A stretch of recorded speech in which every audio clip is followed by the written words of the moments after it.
on a un combat à une échelle très humaine, en fait. Effectivement, comme vous le dites, hein, on est sur des petits groupes. C'est toute la problématique finalement. Il y a une réflexion très intéressante à avoir sur ce qu'est la concentration de force aujourd'hui.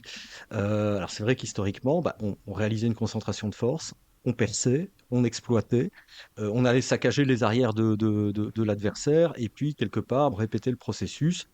Il y avait des poches de Et le résistance. dispositif adverse se replie comme un château de cartes, c'est la percée Voilà, des Ardennes en 40, quoi. tout à fait, voire s'effondre complètement. Ici, c'est pas du tout la même chose. On a un combat à une échelle très humaine, en fait. Effectivement, comme vous le dites, hein, on est sur des petits groupes.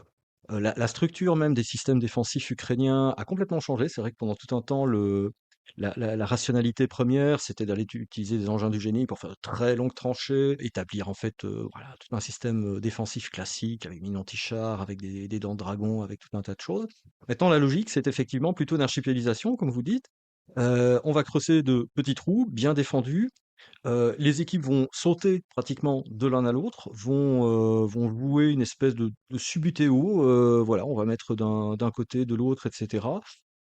Toujours avec des drones, toujours en conduisant des feux d'artillerie, etc. Mais avec une granularité finalement de l'engagement qui est devenue très très très très faible. Et ça évidemment, ça renvoie à la question des dispositifs organiques en fait. La question de est-ce qu'il y a tout simplement assez de troupes